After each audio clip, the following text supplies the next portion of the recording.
Hi, this is Dennis with Second Chance Tackle. Today's fishing reel that we'll be working on is an Ambassadeur 7000. It's an early edition of the reel. It's one of the best reels that Abu ever made in the Ambassadeur line. This is a very heavy duty reel. It's much bigger than the 5 or the 6000 series reels. It's highly sought after. It's a beautiful reel all around, and this was sent in by Kevin from Minnesota. Well, we're going to be working on this one. It's tight. You can feel it. It's kind of making a lot of noise, but it is working. So this one's in for a service and cleanup. We're going to show you how to do that. If you have one of these, you'll learn a little bit about the reel itself. And, well, at the end of the day, we expect this one to have a second chance to go fishing again. We're going to start by removing the exterior pieces and parts. And I'm going to start with the tie down. That's a little retention clip that's held in by a screw that's going to keep that handle nut from turning. When I remove my pieces and parts, I put them into a parts tray. I use the bottom of a fast food container, and that serves me well in terms of knowing where those pieces and parts are when it comes time to reinstall. Well, we're going to continue to move with this, and as we do, I want to encourage you to subscribe to my channel if you like the art of fishing reel service and repair, and if you like to learn about fishing reels, and if you like to explore how to bring back reels. This is a good channel for that. We just did a diagnosis on one. It was an Abu reel that was seized. And well, it was fortunate for us that we were able to figure out what caused the issue, even if we didn't figure it out, and how to solve for that. I'm just kind of banging around in my toolkit right now, trying to find that 11mm nut wrench, and we'll remove that. Well, while I'm taking off these exterior pieces, I want to encourage you to subscribe to my channel. If you do subscribe to my channel, please use the notification button. That'll let you know when I'm posting the videos. And, well, you'll see if that's a video that you would like to watch. This reel has an E-clip that's holding the gear sleeve on, and this is a good time to remove that. Just be careful as you remove it. These clips can shoot. And if they do shoot, well, you're going to be looking for them for a long time because they're small. That's the E-clip I am referring to. And that's going to go into my parts tray for safekeeping. I use the parts tray. I recommend that you have a system for repairing reels that tracks the pieces and parts that you take off the reel, so that when it's time for you to put the reel back together again, you know where those pieces and parts are.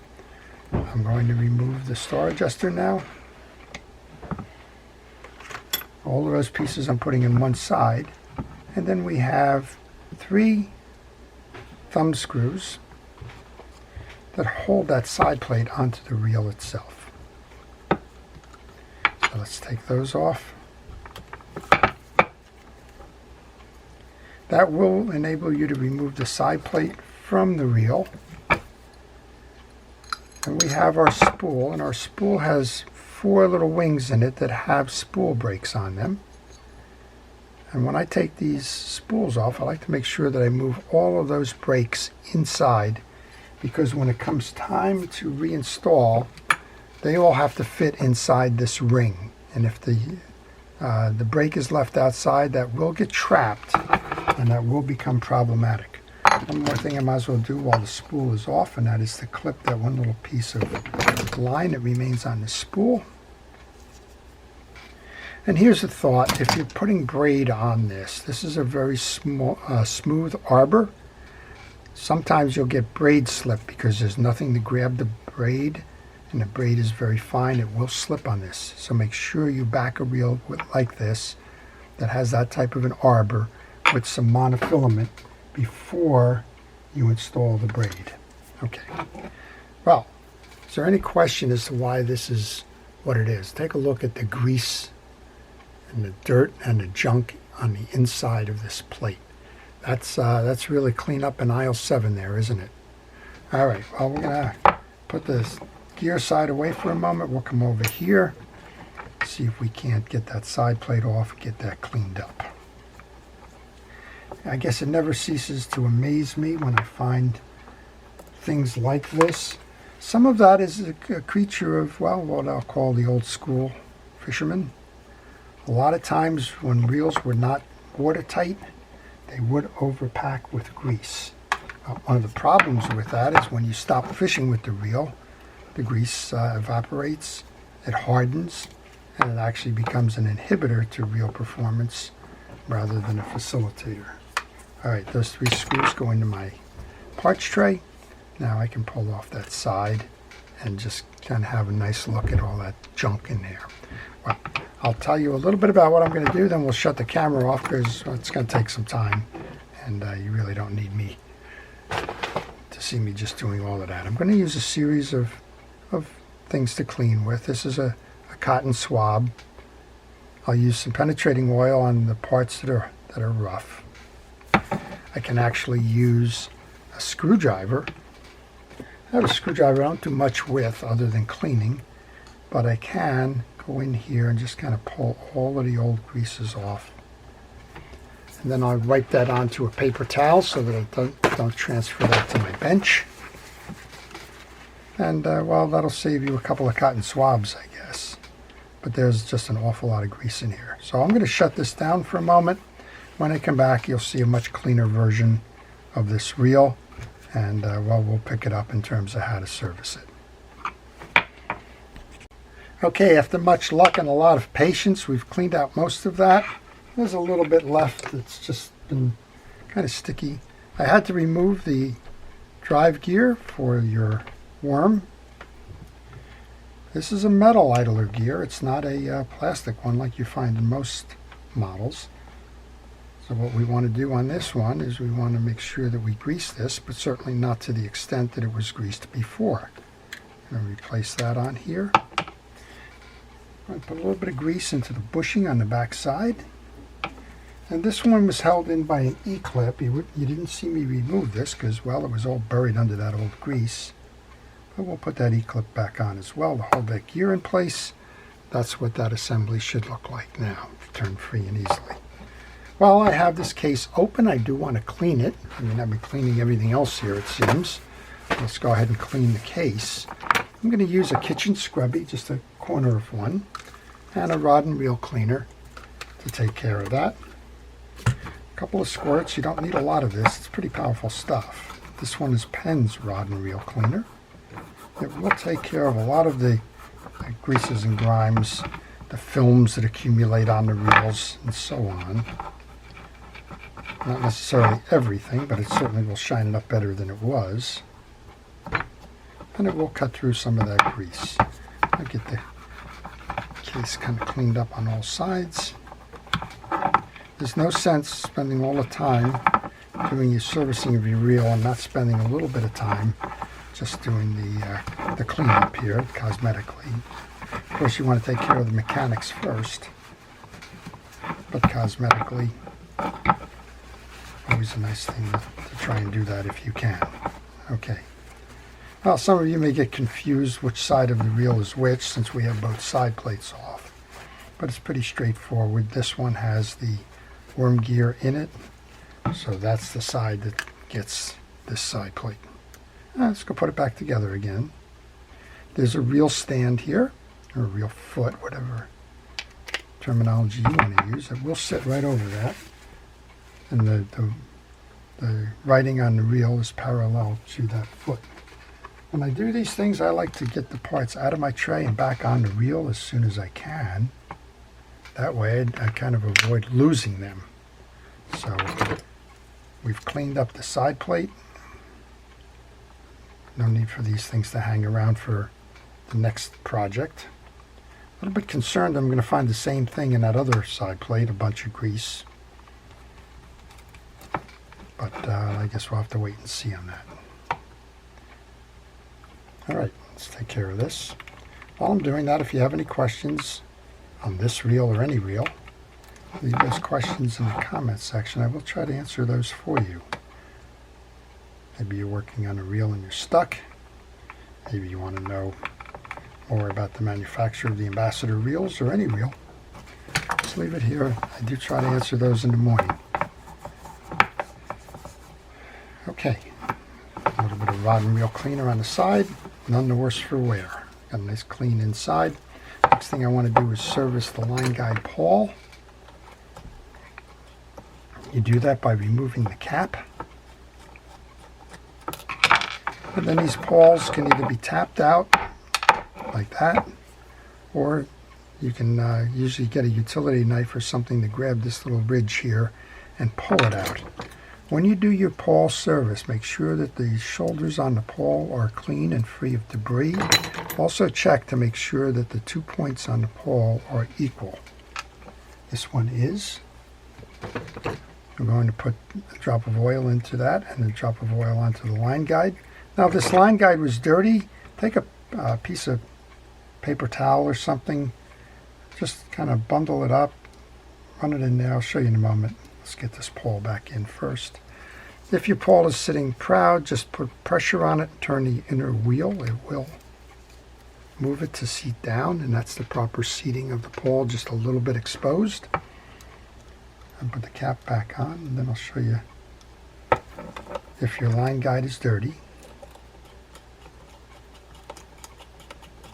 What I want to do is just grab a paper towel, put it right onto the worm gear, turn, and then you will, well, you can see I picked up some of the oils that I just put on there. That'll clean out that. If you really need to pull that off, I probably should have said that before I put this case back on. There is a clip here that holds the worm gear in.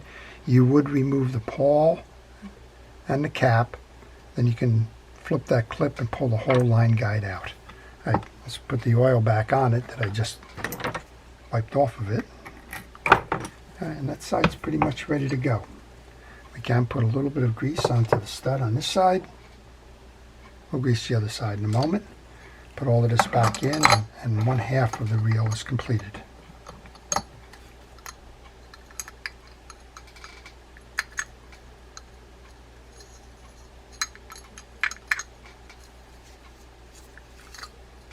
Okay, just set that aside. And let's go see what surprises wait for us under this one. As I mentioned, this is one of the nicest reels that Abu ever made, so I don't mind taking the time to servicing it and getting it done correctly so that it's got plenty of years of fishing left in it.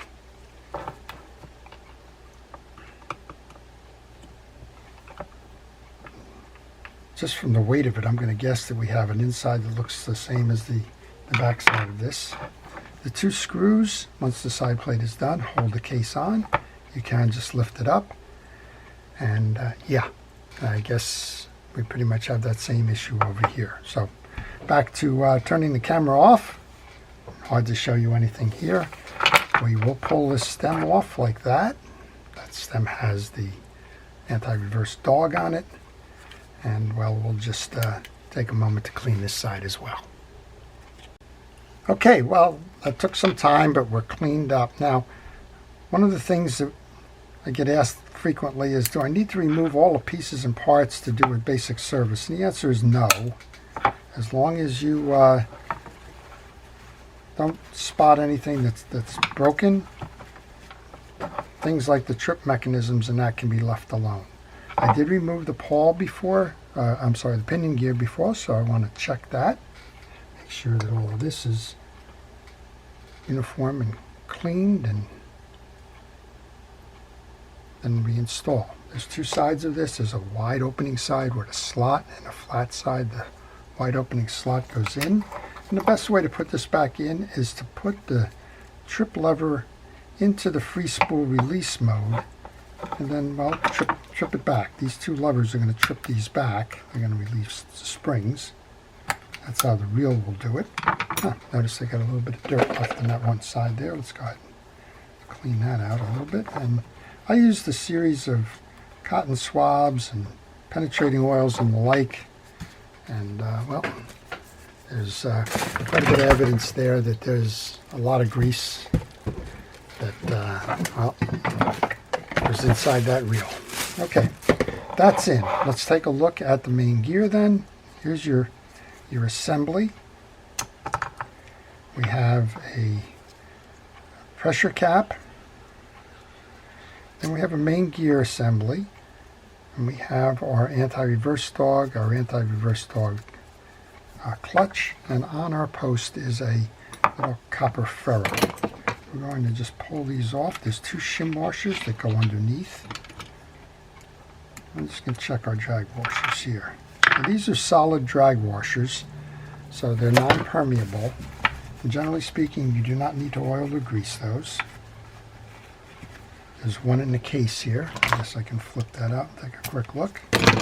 So these are hard washers. You don't need to do anything with those. Make sure your case is clean. Do the same thing here. Inspect the teeth on your main gear set. And notice that we have a drag washer on the back side of this as well. Now that's got a little spring on it. It's flared in two sides. And you're going to notice that there's indentations on the top ring here. This is going to be the ring for your drag washer. Those indentations is going to provide a click, click, click when your drag is running out. So let's just put that back on. We're going to put some grease in here. I use fishing reel grease. I use Penn's Precision Reel Grease. That's the blue grease. I recommend that you only use fishing reel grease when you service your reels. Okay, that's on. A little bit of fishing reel grease onto the gear shaft on the bridge. Reinstall your base, and you need to aim the hole in your anti-reverse dog. Whoops, knock that off. The anti-reverse dog is a finger joint. It has a high and a low finger to it. They go one on each side. We'll bring this back in. Point it on. That's the way that it should seat. Now we can bring the main gear back in. Make sure your main gear seats with your pinion gear. And we have our hard washer. Wipe clean the metals. This is probably suffering from the same grease that got inside here, so you could have actually had a case where your washers were slipping because of the grease on the metals. Here's your second washer. There's an eared washer, one with two studs that goes in the middle of the stack and seats into the slots in the main gear like that. Last of the hard washers. Second of the keyed washers. Those are rectangular centers. Then we have the two bell washers. I like to put them belly up and belly down. That's the first, and put the second one going down.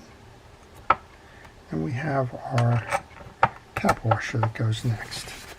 The inside of our case has been cleaned, a little bit of grease into the bushing. And we can actually take the E-clip now, put the E-clip onto that post. That shouldn't interfere with loading the other pieces. Alright, that's the inside of your reel. We can put a little bit of oil onto the two little levers that are the click levers. There's so much residual grease that's melted in there right now that doesn't matter too much. Take our case, bring that over. Line your case up with the two holes. And go to your basket to get the two screws that belong there.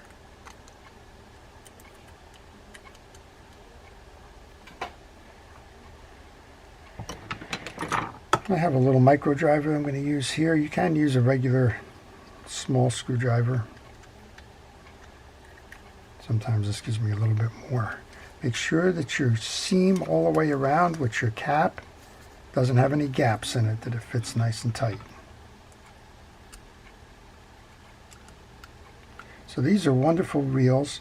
They're used, well, in a saltwater environment. They're used for deep drop fishing and trolling. You can use these in the Great Lakes or deep lakes as well. They cast nicely, and if you have like a 10-foot rod, you can throw these very, very nicely as well. All right, that's this piece. There is a plastic collar that you see just kind of pushed out there a little bit. That should have been all the water seal this reel needed. Got a little bit of a bonus there with all of that extra grease that was put on. All right, we're going to just take our star adjuster. You need to make sure that this goes on square. If it doesn't go on square, you're going to start stripping something, either the star adjuster or the gear post. And you'll know it goes on square if it's turning nice and easily. You can also see if it's not parallel. It takes a couple of shots. Maybe you'll be a little bit more lucky than I am. There we go. Bring that down. And hold the gear sleeve so that it doesn't rotate as you bring it down the rest of the way. You need to make sure that you clear the shoulder where the handle is going to sit. That's the shoulder right there. Then we have a tension washer that goes next. Oops, see, that's the one that I guess will bump up against that E-clip. Let's try it the other way. If you sit the legs of the E-clip flat there and bring it in from behind, it usually works. If not, you would have to take that E-clip off. Same thing with this handle. Sometimes there's just a little bit of an effort because of that.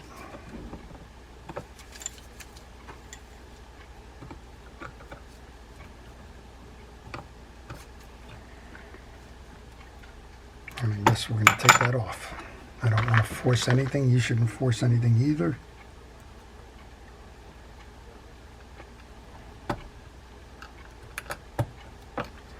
The clip up and off. Put your handle back on. Oops.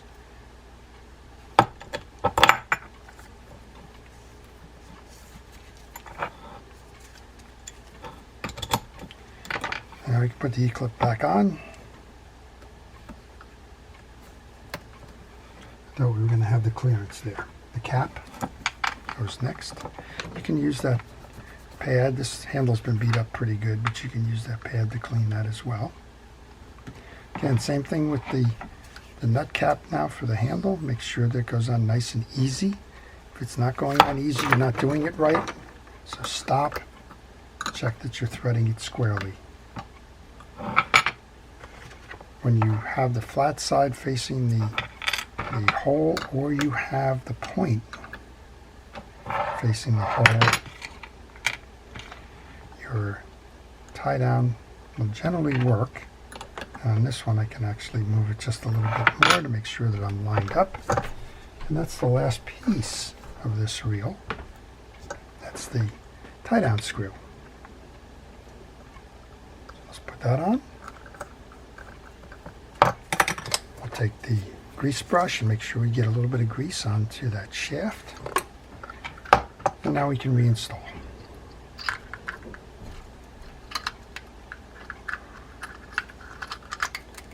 Again, just like we did before, make sure that you have a nice tight seam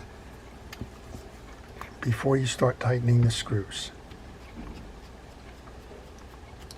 This is triangular, so it doesn't matter which screws you tighten when. They all got to get tightened. Some folks prefer to put this on before they load the handle on, just because it's a little bit easier to turn these screws. That's your choice.